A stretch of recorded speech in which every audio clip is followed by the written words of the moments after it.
வணக்கம் மக்களே, welcome to voice of brothers. எப்படியோ ஃபைனலாக பிக் பாஸ் சீசன் 9 நேற்று முடிவுக்கு வந்துடுச்சு. அதாவது இந்த சீசன் நான் பெருசாக இன்ட்ரெஸ்ட் எடுத்தெல்லாம் பார்த்ததே இல்லை.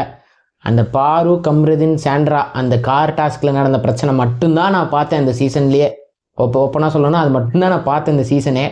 ஸோ நேற்று ஃபைனல் பார்த்தேன். ஸோ ஃபைனலில் டீட்டெயிலாலாம் பார்க்கல, யார் வின்னரு, யார் ரன்னரு, யாரெல்லாம் வந்தா.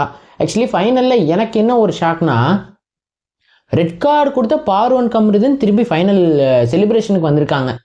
அது ஒரு ஷாக். அது ஒரு பக்கம் பேசுவோம். என்னன்னா மெயின் ஃபினாலேயில் யார் வின் பண்ணான்னு பார்த்தா நம்ம திவ்யா தான். ஆக்சுவலி இவங்க டிசர்விங்கான கேண்டிடேட் தான். ஆல்ரெடி எல்லாருமே கெஸ் பண்ணியிருப்பாங்க. வினோத் அந்த மணி பாக்ஸ் எடுத்ததுலேருந்தே எல்லாருமே மேக்ஸிமம் கெஸ் பண்ணியிருப்பாங்க திவ்யா தான் வின் பண்ண போகிறாங்கங்கிறது. ஏன்னா வினோத் மோஸ்ட் டிசர்விங்கான ஒரு கேண்டிடேட். திவ்யா வின் பண்ணலைன்னா, வினோத் சப்போஸ் உள்ளே இருந்திருந்தார்னா அவர் தான் வின் பண்ணியிருப்பார். ஸோ அவர் பணப்பட்டி எடுத்து வெளியே போனனால திவ்யா தான் வின் பண்ணாங்கங்கிறது எல்லாத்துக்குமே கெஸ் பண்ணியிருக்கிறதுக்கு ஈஸியான இதாக இருந்திருக்கும். அதாவது மக்களே, என்னோட பாயிண்ட் ஆஃப் வியூவில் என்னென்னா, திவ்யாவுக்கு வெளியே பிஆர் டீம் அவ்வளோ எஃபெக்ட் அவ்வளோ போட்டிருக்கிறாங்க. ஏன்னா எனக்கே பார்த்தீங்கன்னா ரீல்ஸில் ரெகுலராக பார்த்தீங்கன்னா அவங்க அந்த திவ்யாவோட ஆக்டிவிட்டீஸ், அவங்க போடுற எடிட்டு எல்லாமே ஃப்ரீக்வெண்ட்டாக வந்துக்கிட்டே இருக்கும். என்னடா இது, பிக் பாஸ்லேயே திவ்யா மட்டும்தான் இருக்காளா, ஸோ அவள் மட்டும்தான் ஆக்டிவாக எல்லாமே பண்ணிட்டு இருக்கிறான்ற மாதிரி அவ்வளோ ஒர்க் பண்ணியிருக்காங்க அவங்களோட பிஆர் டீம். ஆனால் பார்வதிக்கும் கம்ருதீனுக்குமே பிஆர் டீம் பெருசு தான், அவங்களும் பெரிய லெவலில் ஒர்க் பண்ணாங்க தான். பட் என்னதான் அவ்வளோ ஒர்க் பண்ணாலும் அவங்க 2 பேரும் ரெட் கார்டு வாங்கி வெளியே போயிட்டாங்க. ஸோ இது ஒரு பக்கம் இருந்தாலும், இவ்வளோ பிஆர் டீம் வச்சுருந்தாலும் இன்னொன்று மெயினாக மக்கள் சப்போர்ட்டுங்கிறது அதிகமாக வேணும். ஸோ மக்கள் சப்போர்ட்டுங்கிறது பார்க்கும்போது பார்வதியும் கம்ருதீனும் அவங்களே அவங்களோட மக்கள் சப்போர்ட்டை கொஞ்சம் குறைச்சிக்கிட்டாங்களோன்னு எனக்கு தோணுச்சு. அவங்க பண்ண அந்த லவ் எமோஷன்ஸ் அதெல்லாம் கொண்டு அப்புறம் இந்த ரக்கடாக விளையாடுறது இதெல்லாம் பண்ணி அவங்கக்கிட்ட இருந்த மக்கள் சப்போர்ட்டை அவங்களே இறக்கிக்கிட்டாங்களோன்னு எனக்கும் தோணுச்சு. திவ்யாவுக்கு பார்த்திங்கன்னா அந்த கார் டாஸ்க் அப்போது விஜய் சேதுபதி வெளியே உட்காந்து அதை ப்ளே பண்ணும்போது திவ்யா பாரு பார்த்து அந்த ஆப்போசிட்டாக கேட்குற கேள்வி எல்லாத்துக்குமே மக்கள் அவ்வளோ கத்தியிருப்பாங்க, அவ்வளோ கூச்சலிட்டு இருப்பாங்க. ஸோ அதுலேயே நமக்கு நல்லா தெரியும் மக்கள் எந்த அளவுக்கு திவ்யா மேலே சப்போர்ட் பண்ணுறாங்கன்னு சொல்லி. கானா வினோத் அவர்களோட அந்த காமெடி ஹியூமர் சென்ஸ் எல்லாத்துக்குமே தெரியும். அவருக்கு இருக்கிற மக்கள் சப்போர்ட்டுக்கு என்னென்னா, அவர் சப்போஸ் அந்த மணி பாக்ஸ் எடுக்காமல் இவங்க 4 பேர் கூட ஃபைனலிஸ்ட்டாக இருந்திருந்தாருன்னா 100% சொல்கிறாங்க கானா வினோத் கண்டிப்பாக டைட்டில் வின் பண்ணியிருப்பார். ஸோ அவர் மணி பாக்ஸ் எடுத்ததுனால திவ்யா வின்னர், இல்லைன்னா கானா வினோத் வின்னர் ஆகிருப்பார், திவ்யா கண்டிப்பாக ரன்னர் ஆகிருப்பாங்க.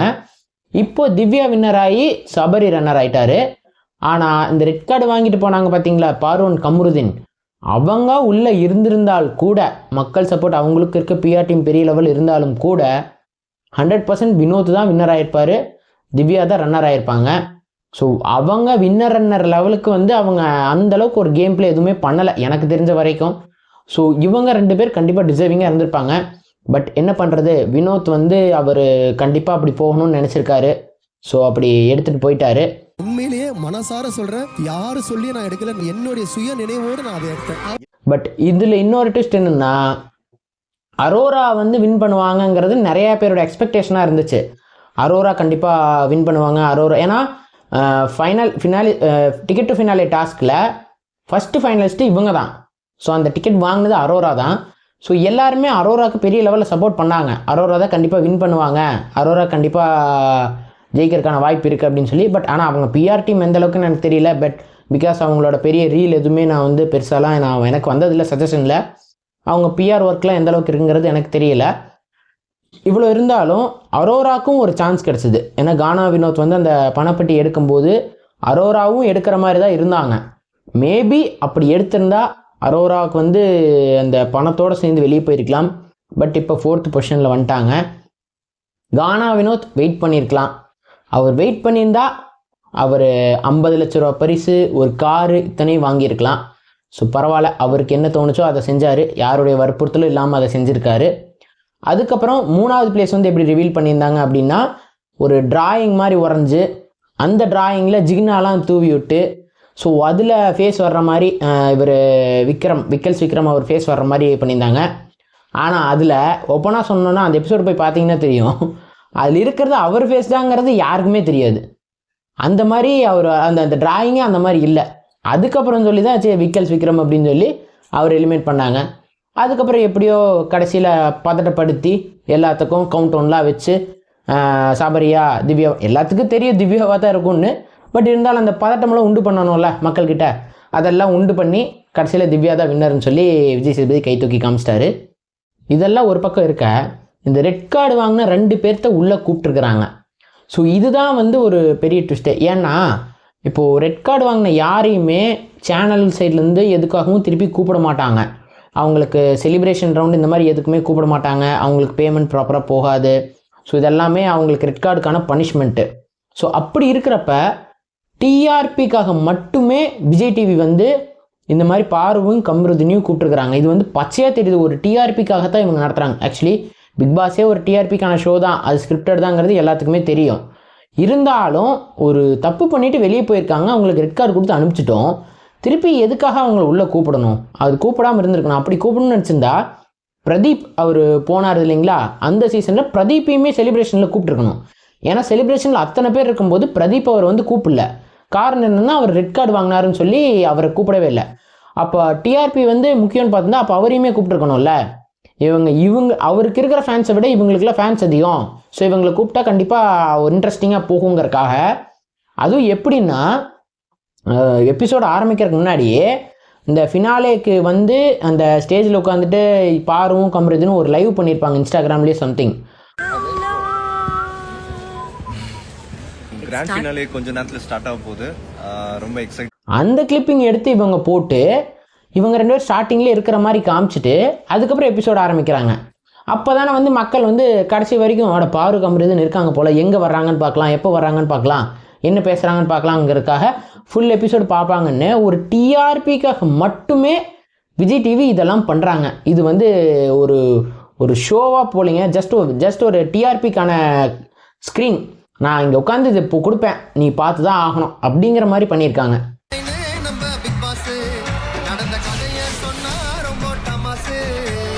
இதில் என்னன்னா இவ்வளோ பண்ணவங்க வந்து பாரு வந்து ஐ எம் பேக்னு சொல்லிட்டு yes sir I am back அந்த சாண்ட்ராவுக்கு வந்து மன்னிப்பு கேட்டாங்க. அதாவது ரெட் கார்டு வாங்கிட்டு வெளியே வந்த அப்புறம் பாருவோட ஸ்டோரி எல்லோரும் பார்த்துருந்தீங்கன்னா மேக்ஸிமம் நோட் பண்ணியிருப்பீங்கன்னு நினைக்கிறேன். பார்த்துருந்தீங்கன்னா தெரியும், இந்த பிஆர் டீமெல்லாம் ஒர்க் பண்ணுவாங்க தெரியுமா, பாரு மேலே தப்பே இல்லைன்னு சொல்லி சாண்ட்ரா வந்து ஸ்கேம்ட்ரா, அவள் வந்து நடிக்கிறா, ஏமாத்துறா அப்படின்னு போட்ட ரீல்ஸ் எல்லாம் எடுத்து ஸ்டோரியாக போட்டுட்டு அப்படியே ஸ்டேஜுக்கு வந்ததும் ஒரு ஆக்டிங்கை போட்டாங்க. சாண்ட்ரா கிட்ட வந்து நான் சாரி கேட்கணும், சாண்ட்ரா வந்து மன்னிச்சிருங்க அப்படின்னு சொல்லி. அப்படி வெளியே வந்ததும் திருந்திருந்தா நேற்று வரைக்கும் அந்த ஸ்டோரி ஏன் போடணும்? சாண்ட்ரா வந்து தப்பு, அவள் தான் வந்து ஏமாத்திட்டா, அவள் தான் வந்து நான் நடித்தா அப்படின்னு சொல்லி எல்லாம் ஏன் போடணும்? ஸ்டேஜுக்கு வந்து அப்படியே மாற்றி பேசுகிறாங்க. இத்தனைக்கு சாண்ட்ரா அதுக்கும் மேலே சாண்ட்ரா ஸ்டேஜுக்கு வந்து நீங்கள் போன அன்றைக்கே வந்து நான் உங்களை வந்து கட்டி பிடிச்சி அழுதுருக்கணும், நான் வந்து அதை பண்ணாம விட்டுட்டேன் அப்படின்னு எல்லாம் நடிக்கிறாங்க. ஆக்சுவலி போன அன்னைக்கு மன்னிப்பு கேட்க வந்த பாருக்கிட்ட ஏதோ பயந்து நடுங்கி இவங்களை பார்த்தாலே அப்படியே ஏதோ ஃபிக்ஸ் வர்ற மாதிரிலாம் பண்ணி அவ்வளோ நடித்தாங்க. அவ்வளோ நடிச்சுட்டு இப்போ வந்து டயலாக் பார்த்தீங்களா, நீங்கள் போகிற அன்றைக்கி நான் வந்து உங்களை கட்டி பிடிச்சிருக்கணும், நான் வந்து அதை பண்ணாம விட்டுட்டேன், அது ஏன் தப்பு தான் இவங்க உடனே பேசி இவங்க ஒரு ஹக்கு கொடுத்து, அதாவது பக்காவான சீரியல் ஆக்டருங்கிறத சாண்ட்ரா ப்ரூவ் பண்ணுறாங்க. ஆக்சுவலி இதுலேயே எல்லாத்துக்கும் தெரிஞ்சிருக்கும், அந்த அன்னைக்கு இவங்க உள்ளே வந்து கம்ருதினை பார்த்தது ஒரு கற்றுனாங்க இல்லையா, சாண்ட்ரா பார்வதி பார்த்ததும் பயந்தது எல்லாமே வந்து ஒரு ஆக்டிங் தாங்கிறது வந்து இன்றைக்கி அவங்க ஓப்பனாக ஸ்டேஜ்லேயே ப்ரூவ் பண்ணி காமிச்சிட்டாங்க. ஏன்னா அப்படி இருந்தவங்க இவங்களை பார்த்ததும் அப்படியே அன்பு மலையை பொழியிறாங்க. இது யாருனாலையுமே நம்பவே முடியல. ஸோ இதெல்லாம் நடக்கும்போது தான் வந்து என்னடா இவ்வளோ பச்சை இவ்வளோ கேவலமாக ஒரு ஸ்கிரிப்டாக பண்ணுறீங்க, நாங்களாம் பார்க்குறோம் தான், ஆடியன்ஸ் தான், அதுக்காக ஒரு ஷோவை இவ்வளோ கேவலமாக கொண்டு போகணுமா அப்படிங்கிற லெவலுக்கு இருக்குது. ஸோ எப்படியோ நிறையா பேர்த்துக்கு வந்து இந்த பிக் பாஸ் ஒரு 100 நாள் வேலை திட்டம் மாதிரி நிறையா யூடியூபர்ஸ் இதை வச்சு மட்டுமே கண்டென்ட் போட்டு ஒரு 100 நாளை சிறப்பாக ஓட்டியிருப்பாங்க. ஸோ அவங்களுக்கு அந்த 100 நாள் வேலை திட்டம் முடிவுக்கு வந்துருச்சு. இனி அடுத்த கண்டென்ட் தேடி தான் அவங்கெல்லாம் போகணும். இவங்களும் அடுத்த சீசனில் அடுத்து வேறு ஏதாவது புதுசாக பண்ணுவாங்க. இல்லைன்னா இப்போ மறுபடியும் இன்ஃப்ளூயன்சர்ஸ் இவங்கள மாதிரி கூப்பிட்ட மாதிரி அடுத்ததுலேயும் கூப்பிட்றதுக்கு வாய்ப்பு அதிகமாக இருக்குது. என்னை பொறுத்த வரைக்கும் திவ்யா வின் பண்ணது உண்மையிலே சாட்டிஸ்ஃபைட், டிசர்விங்கான கண்டஸ்டன்ட் தான். ஸோ அடுத்து ஒரு நல்ல வீடியோவில் சந்திக்கிறேன். அது வரைக்கும் பாய் மக்களே.